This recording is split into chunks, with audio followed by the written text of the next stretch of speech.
tidak banyak kolagen dibanding di lapisan bawahnya. Nah, lapisan ini berfungsi dalam menghubungkan sklera dengan jaringan di sekitarnya, seperti tendons kapsul dan konjungtiva. Yang kedua, menyediakan nutrisi superfisial ke sklera melalui vaskularisasi. Lalu fungsi yang ketiga, lapisan ini sering terlibat dalam peradangan epikleritis. Slide. Lapisan yang kedua, substansia propria atau sklera stroma. Nah, yang terletak di lapisan tengah dan utama membentuk sekitar 90% dari ketebalan sklera. Struktur histologinya yaitu ada jaringan ikat padat berisi kolagen tipe 1, serat kolagen tersusun tidak teratur, tidak sejajar, berbeda dengan kornea yang memiliki serat kolagen yang sejajar. Nah, dan propria ini memiliki sedikit sel fibroblast dan hampir avaskular atau minim pembuluh darah. Nah, substansia propria ini memiliki fungsi yang pertama, memberikan kekuatan mekanik dan perlindungan pada bola mata. Yang kedua, menjaga bentuk bola mata sebagai penyangga tekanan intravaskular. Lalu yang ketiga, menjadi tempat perlekatan bagi otot-otot. Next. Nah, di lapisan yang ketiga, yaitu lamina fusca. Lamina fusca ini terletak pada lapisan dalam sklera yang berbatasan langsung dengan koroid dan retina. Memiliki struktur histologis, yaitu jaringan ikat yang lebih longgar dari substansia propria, banyak mengandung melanosit atau sel penghasil pigmen,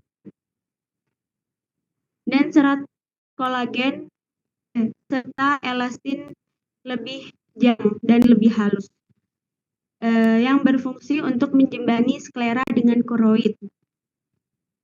Yang kedua, melanosit membantu menyerap cahaya yang tersebar dan mengurangi refleksi di dalam bola mata. Lalu fungsi yang terakhir yaitu dilalui oleh selaput saraf dan pembuluh darah yang menuju retina melalui lamina sebosa di depan nervus opticus. Sekian jawaban yang bisa saya sampaikan. Mungkin ada tambahan dari dokter. Enggak, lanjut. Baik, terima kasih kepada kelompok 10. Kita langsung lanjut ke kelompok selanjutnya, yaitu kelompok dari kelompok saya persilahkan.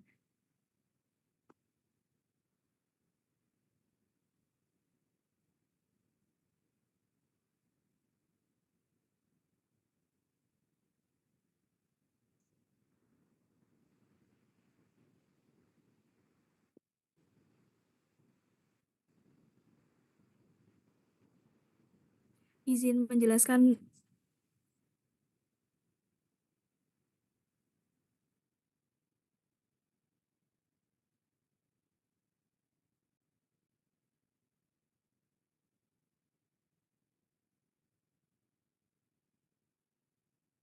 Baik, saya akan menjelaskan mengenai pertanyaan yang dipertanyakan oleh Dr. Dini mengenai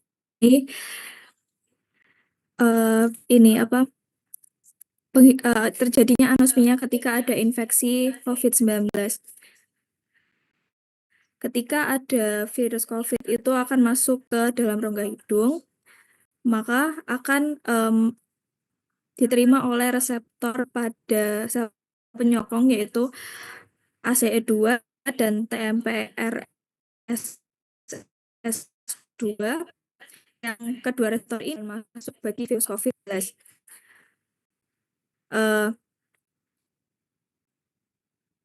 Lalu sel penyokong akan terinfeksi dan rusak karena infeksi dari virus tersebut, sehingga terjadinya anosmia. Ketika setelah inflamasi selesai, maka ada sel-sel ada sel basal di sel penyokong ini yang berfungsi untuk meregenerasi. Sekian dari saya. Apabila ada salah kata saya mohon maaf. Wassalamualaikum warahmatullahi wabarakatuh. Waalaikumsalam. Baik, Jadi terima kasih. jadi memang sel saraf itu sebenarnya kan susah ya untuk beregenerasi ya. Cuma keuntungan dari nervus 1 ini dia bisa beregenerasi sehingga kalau ada kelainan bisa terjadi perbaikan. Kalau untuk saraf-saraf yang lain susah ya. Bisa dilanjut? Baik. Sebelumnya saya ucapkan terima kasih kepada kelompok 5 yang sudah menjawab pertanyaannya. Selanjutnya kita lanjut ke kelompok selanjutnya ialah kelompok 3. Kepada anggota dari kelompok 3 saya persilahkan.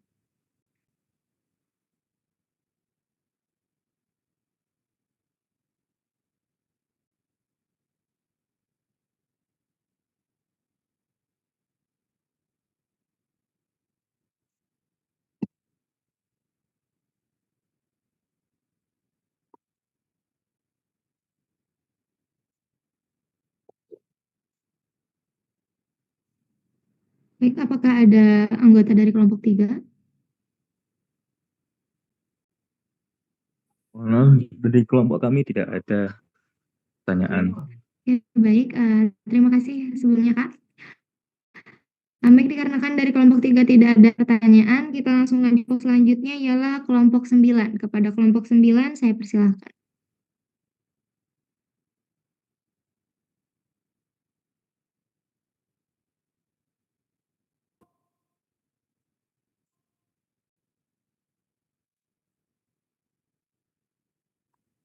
Assalamualaikum warahmatullahi wabarakatuh.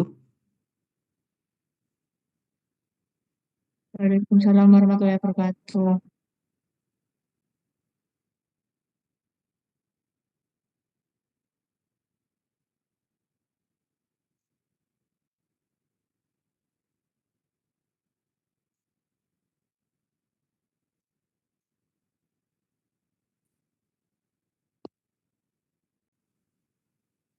Baik, pertanyaan pertama yaitu jika terjadi mutasi pada gen yang mengkode transduksi sehingga protein tersebut kehilangan fungsinya, jelaskan apa yang akan terjadi pada proses fototransduksi dan kemampuan seseorang dalam merespon cahaya.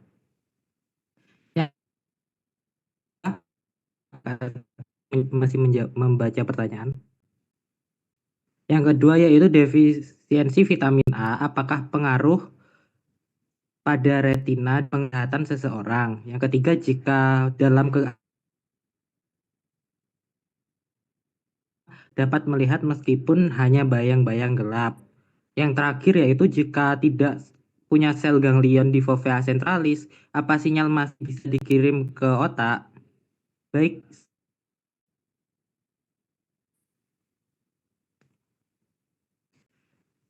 Untuk jawaban yang pertama yaitu mutasi gen transduksi menyebabkan gangguan fototransduksi pada sel batang. Jika transduksi rusak atau GMP tetap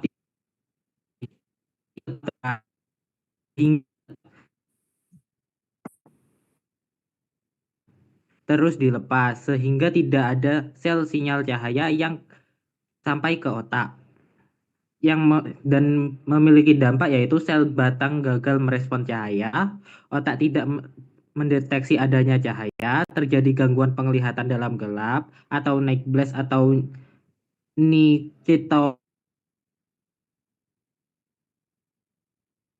Nyctalopia.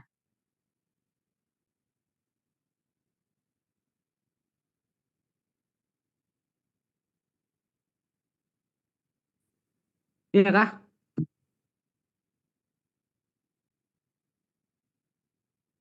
Mic-nya kamu mute. sehingga sel batang dalam respon cahaya otak tidak mendeteksi adanya cahaya. Terjadi gangguan penglihatan dalam gelap atau night blindness atau nialopia dan dapat menyebabkan hilangnya kemampuan melihat dalam kondisi redup secara total jika mutasi sangat parah.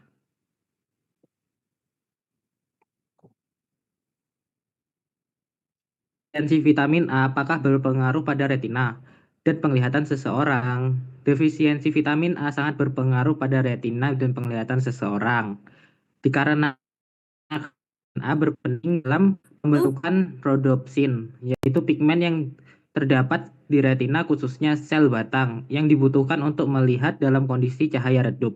Beberapa dampak defisiensi vitamin A pada mata dan penglihatan yang pertama yaitu rabun senja yang memiliki gejala paling khas yaitu penderita kesulitan melihat dalam cahaya redup atau gelap. Yang kedua, xerophthalmia atau mata kering. Kondisi ini melibatkan kekeringan pada konjungtiva dan kornea karena produksi air mata yang kurang atau berkurang. Yang ketiga yaitu kerotomalacia, yaitu terjadi kekurangan vitamin A berlangsung lama, sehingga kornea bisa melunak, mengalami ulcerasi, dan bahkan menyebabkan kebutaan permanen. Yang terakhir yaitu perubahan pada retina. Tanpa cukupnya vitamin A, regenerasi rhodopsin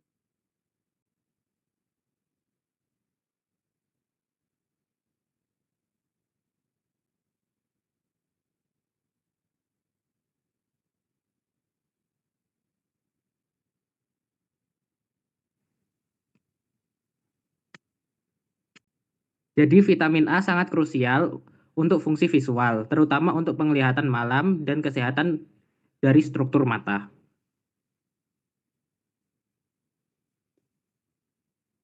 Untuk jawaban yang nomor 3 yaitu untuk pertanyaannya jika dalam keadaan gelap mengapa mata pada awalnya tidak dapat melihat namun lama-lama dapat melihat meskipun hanya bayang-bayang gelap.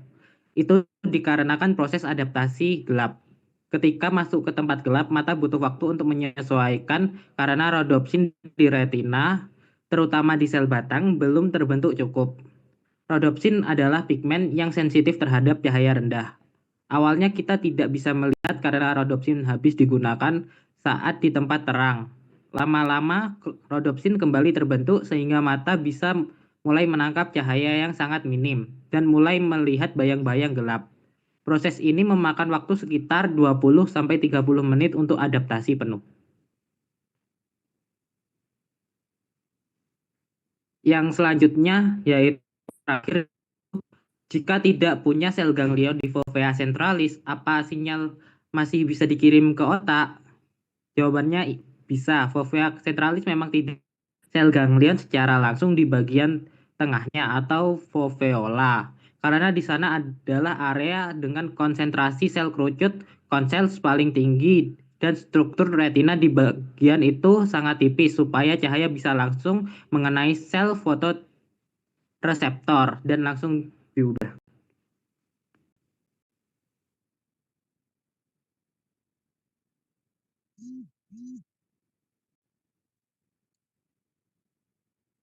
Lanjut.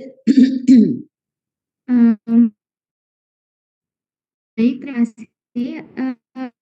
Sebelumnya apakah ada tambahan dari dokter ini? Enggak, lanjut aja. Ya, baik, kita langsung saja lanjut ke kelompok yang selanjutnya ialah kelompok 7. Kepada kelompok 7 saya persilahkan.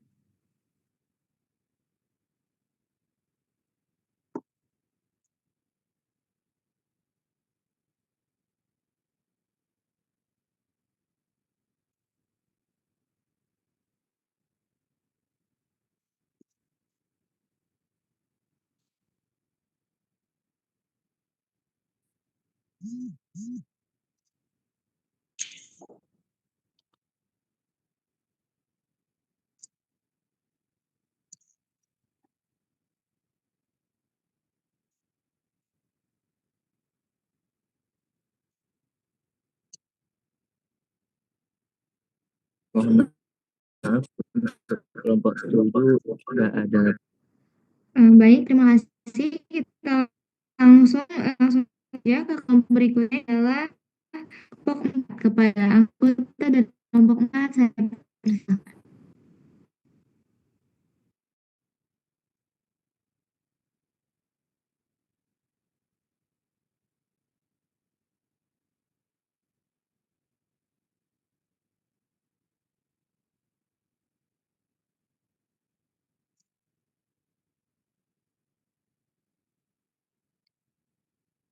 Baik, karena masih belum ada respon dari kelompok 4, kita lanjut terlebih dahulu. Kelompok selanjutnya ialah kelompok 2. Kepada kelompok 2 saya persilahkan.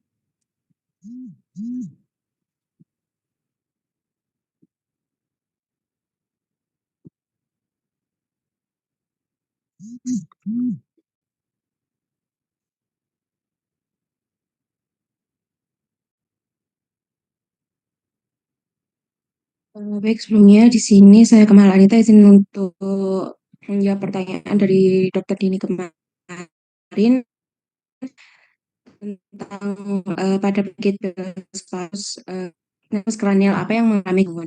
Jadi pada Bell's palsy ini yang mengalami gangguan itu terletak di nervus facialis 7.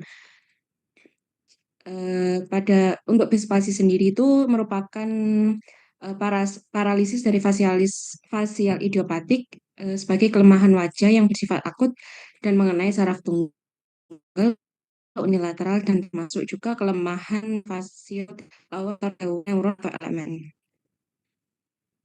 Jadi pada gambar di sini kelainan di Bell's palsy itu dia terdapat di sini ya di serabut saraf yang dia keluar dari pons atau di nervus facialnya yang menuju ke wajah. Jadi dia terkena di separuh wajah.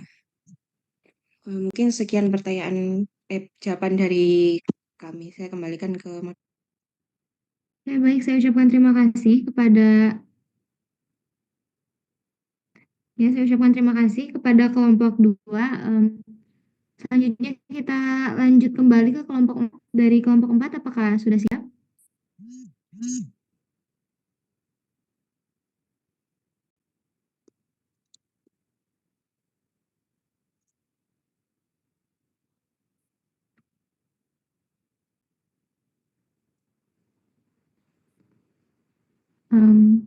Bagaimana kelompok 4?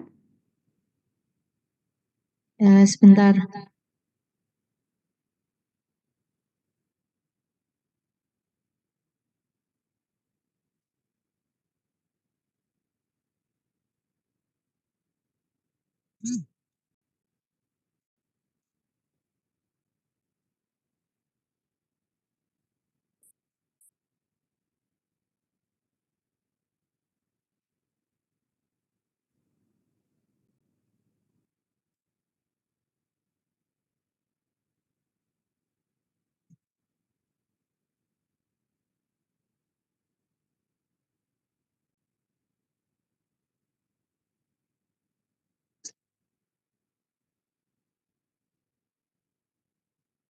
Baik.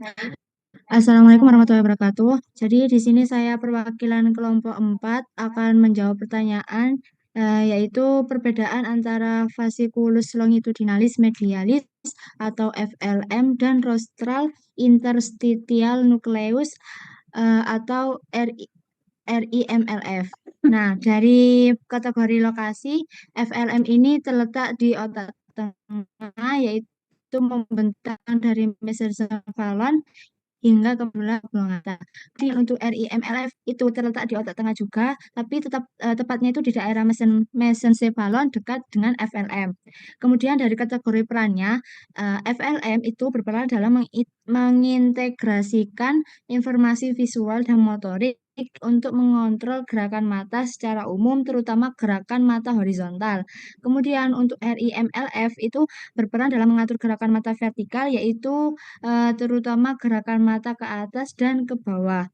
Kemudian untuk kategori strukturnya, yaitu dari FLM merupakan suatu vesikulus atau berkas syaraf yang terdiri dari akson-akson neuron yang terkait dengan gerakan mata. Kemudian untuk RIMLF yaitu suatu nukleus yaitu atau kumpulan kelompok neuron yang terkait dengan gerakan mata vertikal. Kemudian peran dalam gerakan matanya itu jika FLM itu berperan dalam mengkoordinasikan gerakan mata horizontal seperti gerakan mata ke kiri dan ke kanan.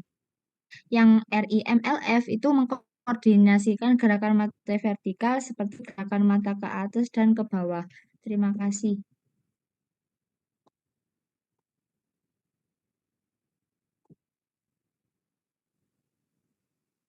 Baik, saya ucapkan terima kasih sebelumnya kepada kelompok 4 sudah memaparkan jawabannya. Untuk kelompok selanjutnya ialah kelompok 8, 11, dan juga 12. Sudah dikonfirmasi tidak ada pertanyaan dari pleno sebelumnya. Maka dari itu, saya langsung saja kepada Dr. Dini, apakah ada tanggapan dari jawaban-jawaban yang sudah dipaparkan oleh teman-teman sekalian? Ya, baik. Terima kasih. Terima kasih kalian sudah menjawab dengan baik untuk semua pertanyaan-pertanyaan. Saya harapkan untuk tutorial berikutnya juga akan lebih baik lagi dan ini bisa berdampak pada proses belajar kalian ya. Semoga hasilnya nanti ujian juga lebih baik dibandingkan yang kemarin. Jadi sebenarnya kan nervus cranialis itu gampang ya. Cuma kadang-kadang mungkin nanti kalian kebalak-balik gitu ya. Jadi nanti mungkin sebelum ujian nanti akan ada persamaan persepsi gitu ya. Nanti sebelum ujian saya kasihkan persamaan persepsi selain untuk kasus nervus cranialis 1 sampai 6. Gitu ya.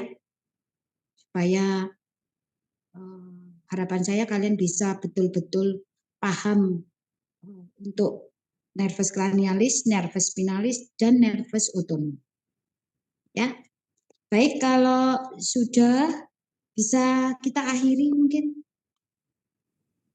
Baik, sebelumnya saya ucapkan terima kasih kepada dokter ini yang sudah memberikan tanggapan atas jawaban yang sudah dipaparkan oleh teman-teman sekalian. Maka dari itu, mari kita tutup pleno dengan membaca kafaratul majelis bersama-sama. Absen dulu, foto dulu, terus agak absen, terus kirim ke Mbak Atik ya. Oke, dokter. Baik teman-teman bisa on cam. Aku di depan matamu, aku selesai.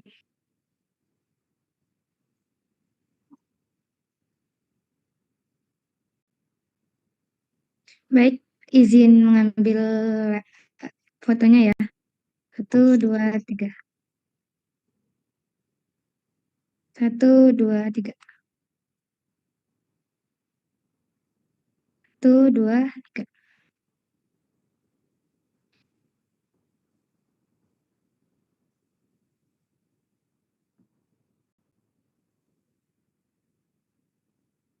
Baik dokter. Baik, kita akhiri untuk pertemuan hari ini. Terima kasih. Assalamualaikum warahmatullahi wabarakatuh. Waalaikumsalam warahmatullahi wabarakatuh. Terima kasih banyak dokter Dini. Terima kasih dokter. Saya